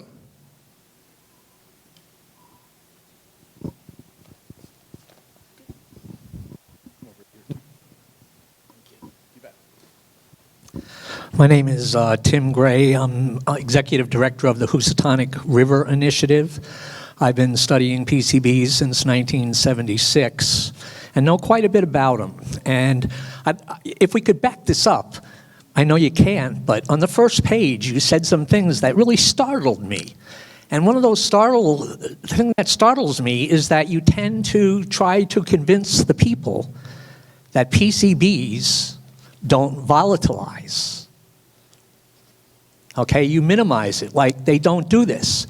Well, I'm here to tell you they do. In fact, they volatilize pretty good. And if you go and study the scientific papers, you know, the ones that are very important, that are peer-reviewed and that people know about, you'll find out that what they're studying right now is the volatilization of PCBs and how they're getting into people. Now, we did a study years ago, probably 20 years ago now. Bobby might remember this because Bobby was around. And, you know, we sampled the living rooms of people along Newell Street and things like this. And guess what? PCBs. Then we sampled their blood. The exact same PCB congener, you know, it's kind of like a fingerprint, are in their blood. And how did they get there? The only way is volatilization into their bodies. So most scientific literature, if you start to read it now, you'll find out there's article after article on PCBs volatilizing. And the other thing on the first page that stunned me is that you talk about, like, it's okay to live in the floodplain. Now, my group, we keep our eyes open for people that get sick with cancers. Down in Lee, we've got plenty of them, and a lot of them live right along the river. Denny, I see Denny's in the audience tonight. He surveyed Stockbridge around where he lives. He says everybody's got cancer. And I used to work up at, my group is the one that opened up Lakewood. Lakewood never would have been found out. Bottom line is I'm sure along Pittsfield, if we were to knock on every door, we're going to find more cancers. So it's not good that it volatilizes, and it's not good that you're telling people that it's okay to live in a floodplain. You know? That's ridiculous. There's so many other places you can live besides right on the river, so why are you saying that? It's just wrong. You see, what EPA does, EPA are engineers. They know nothing hardly about public health. They really don't. And HRI pays attention to the public health people more than we do EPA. EPA has made so many mistakes through the years. Here they are telling you everything's going to be hunky-dory. But you know, Ohio, over under the bridge in Albany, where the cap that they put in to millions of dollars, the following year it just went away. EPA project, right down the tubes. If you read about the Hudson, you're going to find out it ain't working. And if you look like what's going on here in Berkshire County, you're going to find out it's so similar to what they did in the Hudson. It's like we're going down a stupid path again. And there are better ways, folks. I'll tell you one, is alternative technology. They exist. Now, EPA will not work on alternative technology with us. They come up and they say, oh, we're going to do a alternative technology contest. And we said, oh, finally, they're going to do it. And then we asked them, so are you going to use it on the site if it works? And you know what the answer was? No. No, they're not going to do it. But so we don't even want to participate in that because it's not going to get us anywhere. Now, we're in touch with 3 companies right now that have, we know the CEOs very well. In fact, 2 of them I've brought up to Berkshire County to do lectures in the past. And they'll tell you a different story, too. They'll tell you their companies can clean up PCBs. One of the companies, for 15 years now, has been offering the EPA and the gang that will give us 3 acres, we'll do it for free. You know, if it doesn't work, we'll go away. But if it works, maybe we can talk and do some business. No. You can't do that, people. And I sit there, my head spins, and I figure, like, why aren't we doing something that will make the project better than continuing to do what we're doing, which is the old EPA stuff that they do, which is very similar to the Hudson. And the Hudson, if you watch the newspaper articles, they are not good over in the Hudson. Everybody's suing each other because it didn't work.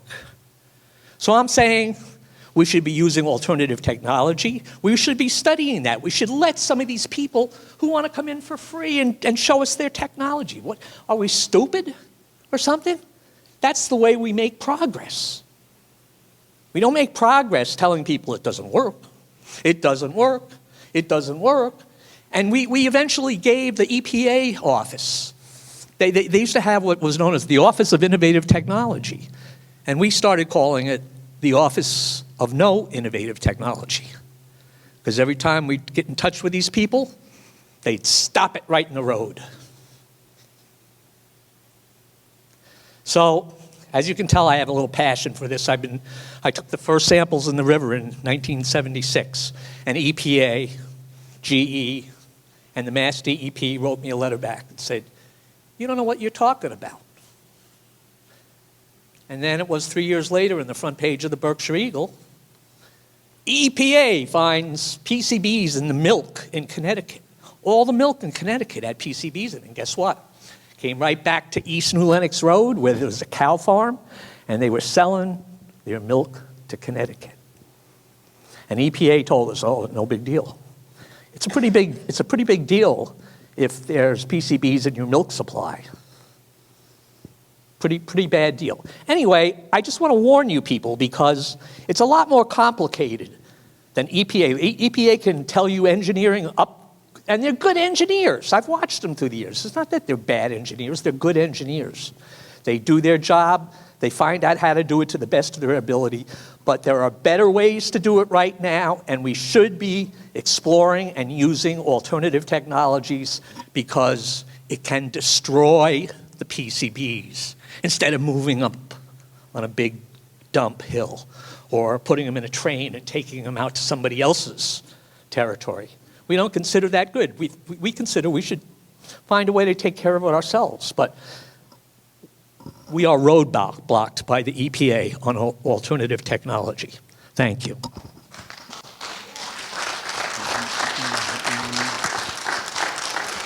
Any other Pittsfield folks?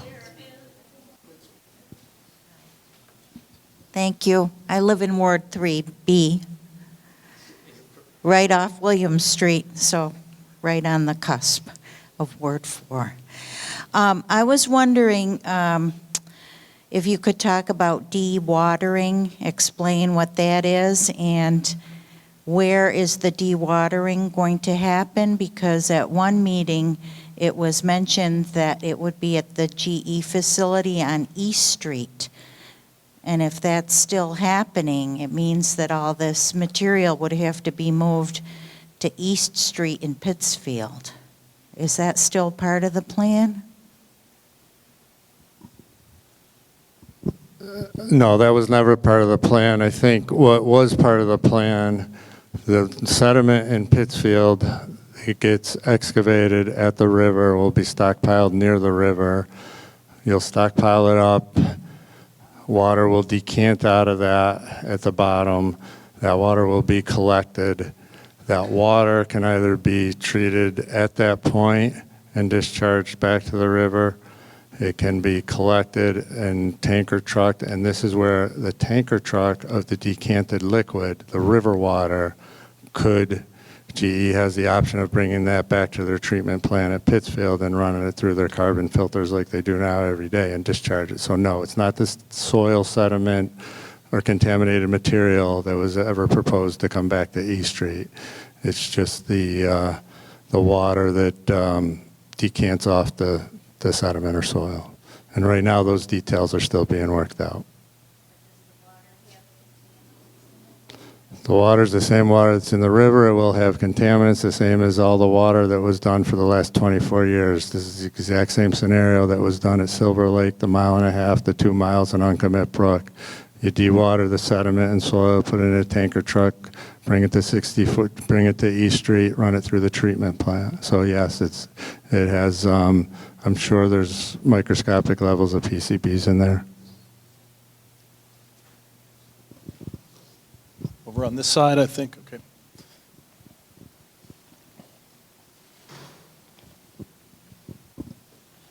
Thanks. Sure. I'm in Ward 4. I live just around the corner on William Street, so I'm concerned. I do a lot of walking, I do a lot of hiking. I stay away from the river, actually. As an avid paddler, I don't understand my friends that all go on the river full of PCBs. I fell in it once. I ran home and showered. But what Tim Gray said is just hitting home with me. Because of this meeting tonight, I spent some of the day today researching PCBs, and I was fascinated with what you're using for the vernal pool, the carbon situation, treating the vernal pools. I guess we can't treat the river because it's too much, but they're saying how effective this carbon treatment is for PCBs, which really I like that situation. Rather than digging and tracing the stuff all over the place, and I got to breathe it, I got to change my route to walk. I can't walk down Pomeroy Ave anymore. I can't go down Roaring Brook Road and hike up the trail up there to Felton Pond. Roaring Brook Road isn't even passable by trucks. So what are they going to make a new road for Roaring Brook Road? It's a rural area. I grew up in that area. I grew up down in off of East Street in Bradley Park, and it breaks my heart that these people in the Lee area are going to lose so much quality of living and the property values of their homes. And I think about this going on for, you say 5 years, isn't it more like 15 years that this is going to go on? And here we are, the cultural Berkshires, and we got people coming in from all over the place. Welcome to PCB land, folks. And the air quality is what really scares me. I also read today that they're using sunlight to treat the PCBs. So when you pull that water away like you did for the first part of the river, we could pull the water away and let the sunlight. Global warming, we're getting hotter and hotter here in the Berkshires. Maybe that's an alternative. Plants, they said they were planting certain kinds of plants in the river that were pulling out the PCBs out of the river. So, Tim Gray, you're right on. There's technology out there, and, I think that the EPA is just feeding us what they want us to hear. And it concerns me, that the time that I have left in my life and my grandson, and we've all been exposed to this all of our lives. It's been going on. The PCBs have been going on into the river. And, so far I'm cancer-free, but who knows? I don't know. I just think there should be more technology study going on. And that's my hope. Thanks for those comments. Hi, I'm a Ward 4 resident, and I'm an environmental journalist. My name is Dana Drugmond, and I want to just echo what my friend just said, and just wondering if EPA could respond to what Tim Gray has raised about the alternative technology and the bioremediation. Why is that not seriously being looked into as an alternative? And with the current plan that we have with the dredging, what percentage of the PCBs are going to actually be removed from the river? Just wondering, because there are still going to be PCBs that will be left in the river. So those are my questions. Thank you.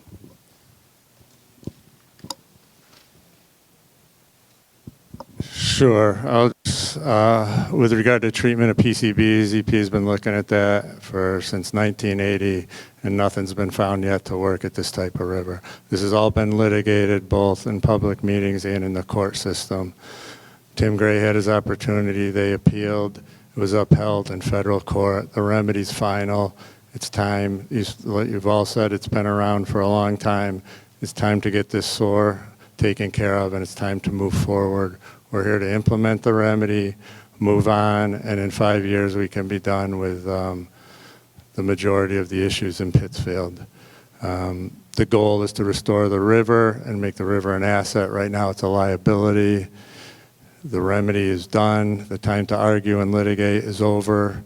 What I've heard from people is if you're going to do it, just do it, finish it, do it as best you can, and get out of my neighborhood. And that's our intent, to do it as best we can.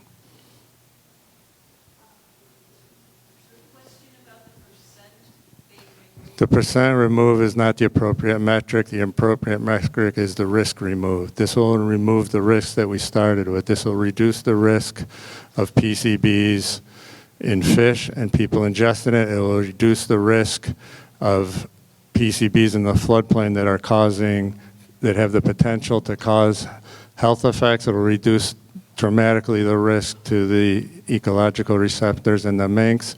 It's not relevant if there's 10 ppm of PCBs 20 feet down on the floodplain. It's not a question of volume. It's not a question of mass. It's a question of risk.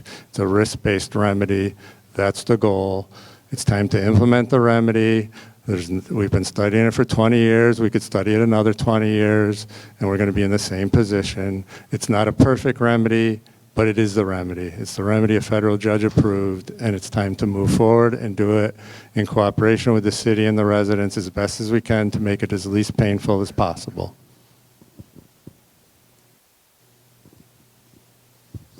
Other questions? Over here.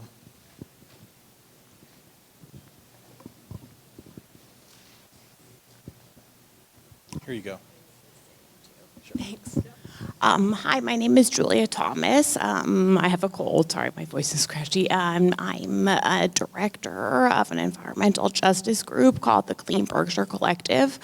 And I had a question for you guys that it'll also be in my comments for the quality of life plan. But I was pretty surprised, or I guess disappointed to see that several things that were missing from that plan, one of which was any kind of analysis of diesel emissions that might be result from this, especially given that that plan was based on their trucking dominant transportation plan. So wondering if you will be asking them to do, monitoring of PM 2.5 or other fine particulate matter and other, climate-related emissions that seem like it would be important given how much is going to be getting moved around over such a long period of time.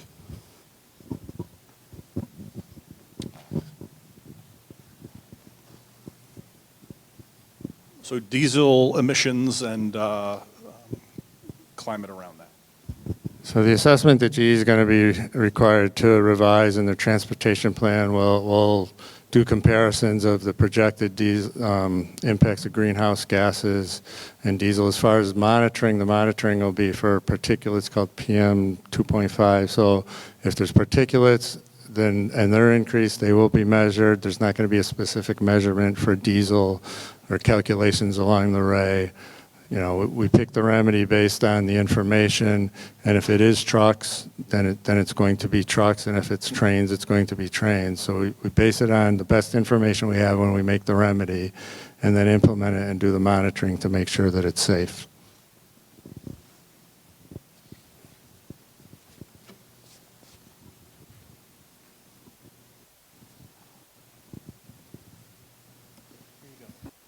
Hi, Gail Cerisia from Lee. I just have some questions about the hydraulic pumping. And you proposing GE's proposing hydraulic pumping with the Reach 5B and C, I believe, and 6. Is that substrate different in that part of the river than 5A?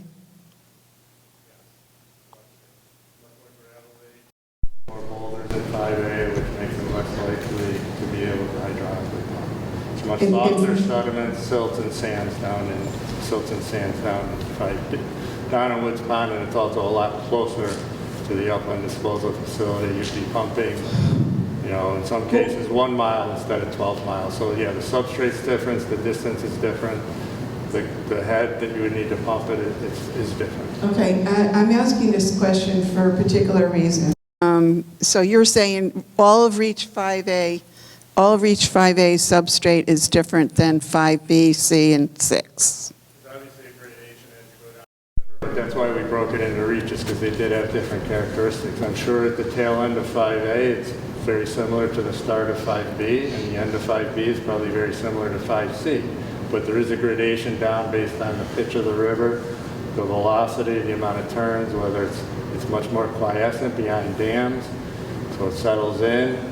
One of the main reasons for the hydraulic pumping at Woods Pond is distance, and that's Yeah, I recognize you're talking about But the distance. substrate is distant. The reason I'm asking you this question, Dean, is because I haven't been able to compare, and I would love to see a slide comparing the difference.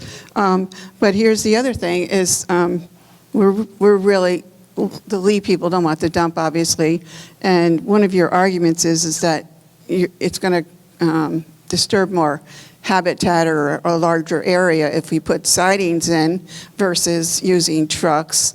But I personally can't figure out how much area is going to be disturbed by staging, by amendments or widening of Roaring Brook Road, and what's the other road by Woods Pond. I don't see. I have never seen any comparisons of these kinds of things.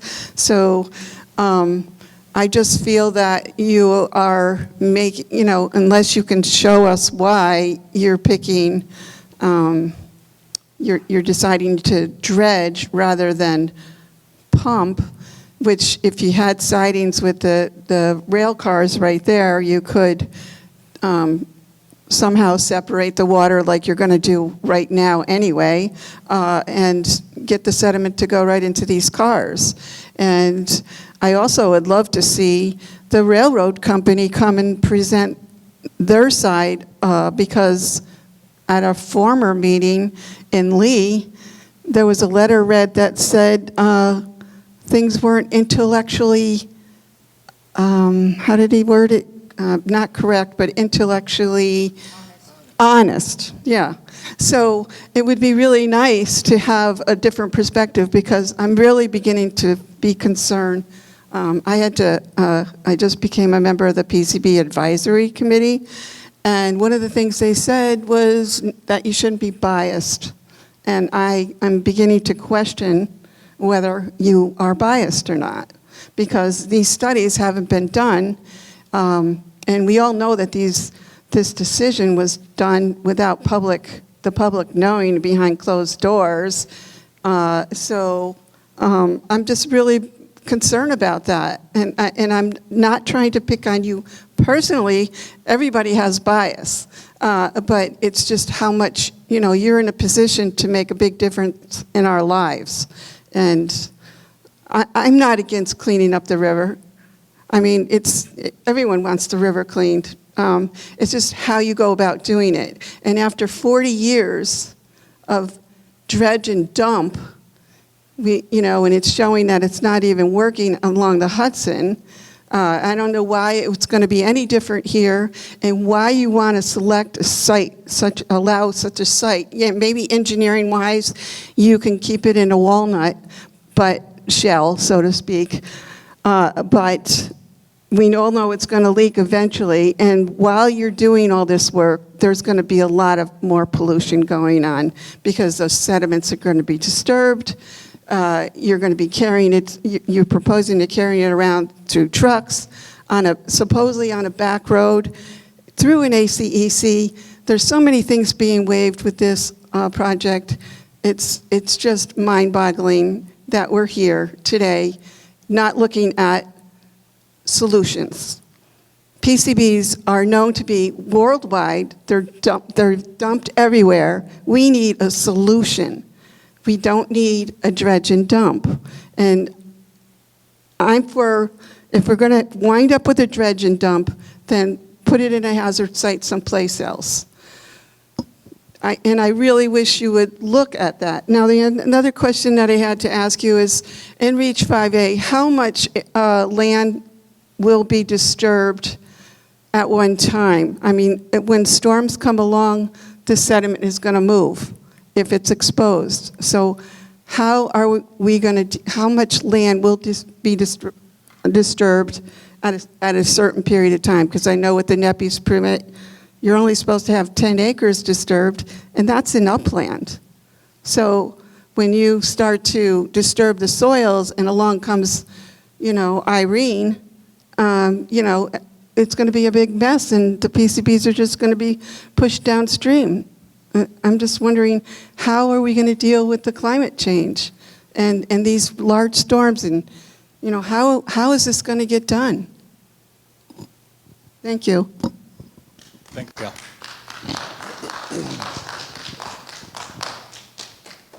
So there's a lot there. I'll just talk about the rail. First of all, what was said at that meeting is not accurate. You need trucks for this operation. You cannot hydraulically pump into rail cars sitting on a rail line. The reason the rail spurs need to be properly located is they need to be located near the track, and you need to have space. It's not so much disturbing sensitive habitat. If that's needed, that'll be done. You can't hydraulically pump floodplain from the east side of the river to a rail car on the west side of the river. That's not physically possible. Whoever wrote that was being disingenuous. That's not possible. That's just common sense. There will be rail sidings evaluated. You have to get the material to the rail. Pumping liquids into a rail car sitting on a rail line is not the solution. GE will be required to evaluate the feasibility of hydraulically pumping Reach 5A. That'll be in the revised plan. I've talked to GE for the last 4 months. We have our engineers, we have the Army Corps of Engineers weighing in. They will do a robust evaluation of rail, and if it's appropriate, they'll use it. And if it needs to disturb sensitive habitat, it will. But you've got to get the material to that place. And if you look at some of the comments submitted in the public comment period that said you could get the rail line to the UDF, it doesn't get you there. It gets you to the bottom of Eurovia sand pit, and there's a dashed red line up to the UDF with no mechanism to get it up the hill. So again, everybody's opinion should be questioned. I questioned that thing, our engineers have questioned it, and what was proposed is not feasible. To say that you can remove 100,000 cubic yards of material, both sides of the river itself, with a railroad on one side of the river that's active, without using a truck. It can't happen. So GE will evaluate all the hydraulic pumping for all the reaches. They will evaluate it to see if they can get it from behind Columbia Mill Dam, from Eagle Mill Dam. Maybe they can hydraulically pump that up to the UDF and take the trucks off the road there. Maybe there's a way to put a rail station where Berkshire Scenic Rail is, but then you've got to get it from there to the landfill. That's why the intermodal boxes are a good option. You don't have to triple handle it. If it's feasible and appropriate, then GE will do it. But it's not the solution to no disruption, no trucking, no backfilling, no noise, no lights. Climate adaptation, I did the 1.5 miles myself. I was the project engineer. EPA ran that. 2005, not a good day, 100-year flood while we were in the middle of the excavation and backfill.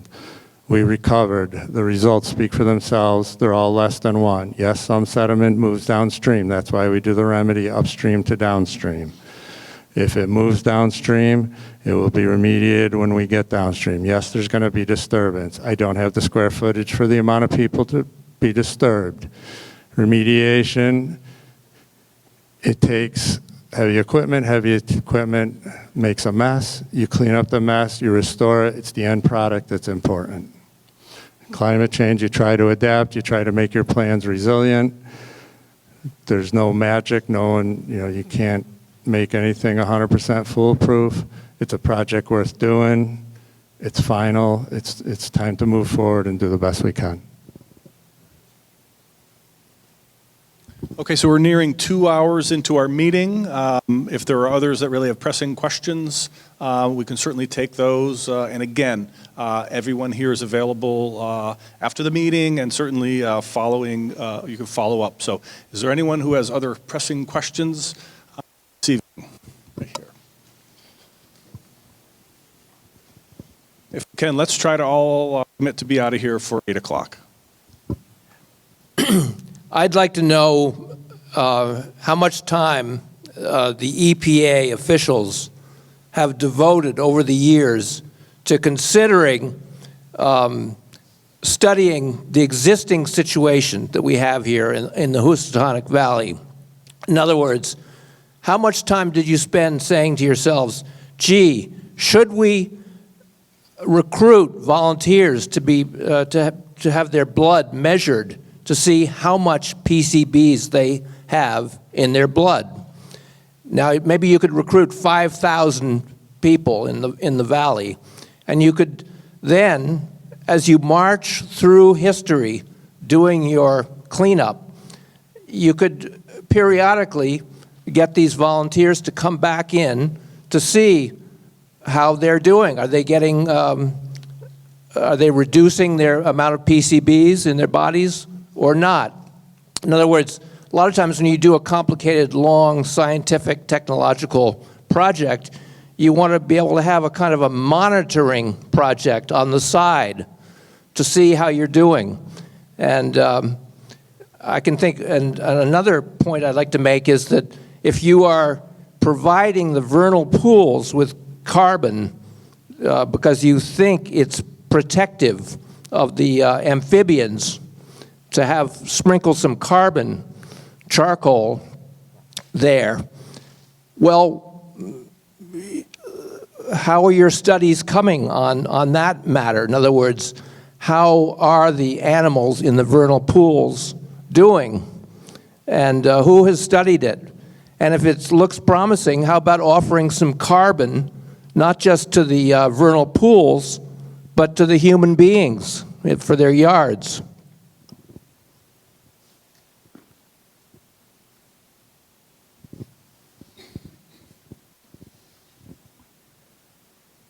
Well, I've spent the last 26 years of my life studying the Housatonic River, so I think I know it pretty well. I've put half my career cleaning up Pittsfield and doing this, so I think I've put my time in there. As far as blood studies, that's something the Department of Public Health does. So any EPA does not. It's not a question of us thinking about it. It's not our mandate. We don't have the authority to do that. That's a Department of Public Health thing. There's been numerous blood studies. There's been blood studies at Allendale School. There's been blood studies in Lakewood. My parents were born in Lakewood, so I don't need lectures on what goes on in Lakewood, all right? One was born on East Street, one was born on Newell Street. They worked in the plant. You want to talk about getting exposure to PCBs? Have your father work in the power transformer plant and have his hands dipped in the tank every single day. I don't need lectures about PCBs and blood. If you want a blood study, talk to Mass DPH. You want a cancer study, talk to Mass DPH. Cancer, I think 25% of the people in the country get cancer. Anybody can do, oh, I know somebody has cancer and it came from X. That's not a scientific study. There's no causation and correlation. Yes, we do think PCBs are bad. Yes, we do think PCBs are carcinogens. That's why we're doing the cleanup. We wouldn't do it if that wasn't the case.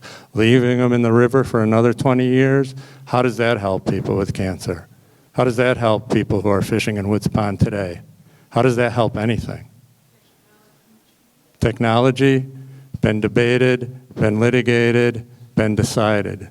Activated carbon is being used in several spots. Any vendor, been through this for 25 years, will walk in and give you a nice chart and show you a graph. Oh, it started here, it ended here, it ended at zero, it's great, hire me. Guess what? I could do that graph in about 30 seconds. We ask them for QA plans, they don't have them. We ask them where they've done it, no data. They went to court, they had their chance to make the argument. The judge said, no, the remedy is good, it's time to move forward.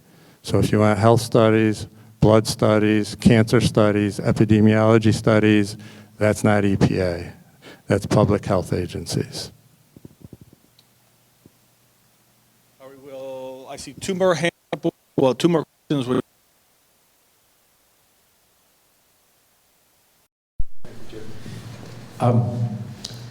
I'm hard of hearing, so I've already answered this question, Dean. When is the climate change resilience material for REACH 5A going to be available to the public for comment?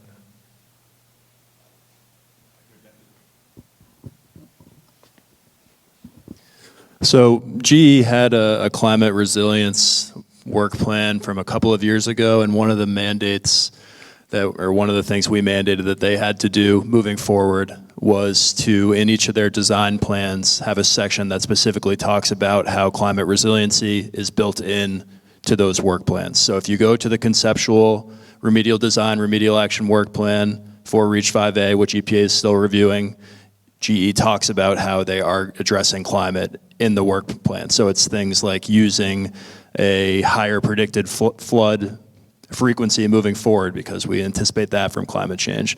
Those things will be further fleshed out in the final design that's submitted next year. But it's all the climate work is now incorporated into the work plans moving forward.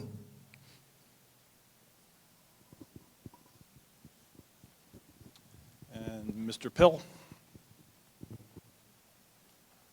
Thanks.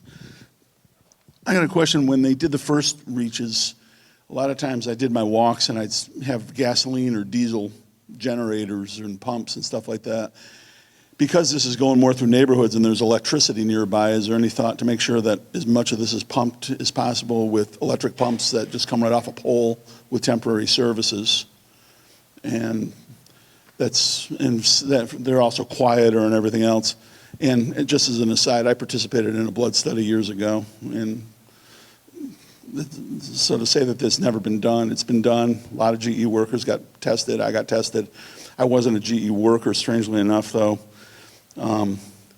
They found that PCBs are sometimes absorbed through your feet, and my dad and I shared shoes, and I have no natural real way to get PCBs in them because a lot of times it's through fish eating, and I've never eaten fish. And strangely enough, I had PCBs in my blood. Obviously, it came from the plant. My dad was a GE worker. But to say that it's never been done, it's been done. And as Dean says, it's not his mandate to test it. I'm not here to beat you up. I mean, you spent 30 years being beat up. I don't want to be the one to do it again. Yeah, electric pumps are certainly an option. You can get drop lines, you can do that. You can get insulated pumps. You know, we're not there yet. If it's in a neighborhood, there's certainly that option. I think the contractor would look to GE and their contractor would look to do that. But those are good points, and that's a mitigation method for noise and for diesel. So that's a good thing to keep on us. Those are great comments, and we keep those in mind when we look at the work plans. So yeah, comments like that are really helpful. I appreciate it. And you're right, the employees would have firsthand knowledge of that. They would work, your clothes get dirty, your clothes get oily, you come home, you put them in the wash machine. That's what you did, you made a living. 16,000 people, 13,000 in transformers. Shockingly, people in Pittsfield have PCBs in their blood. It's the way it works. It's sad, but that's what happened.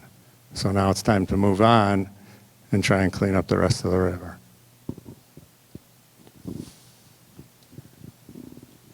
All right, let's wrap up. Thank you, Annie and Chris and Dean for the presentation tonight and the full responses to the questions. Thank you, Councilor Conan, for your assistance that you Ward 4 residents have a meeting and an opportunity to speak. Again, thank you for being here. I appreciate all of your involvement. Thanks.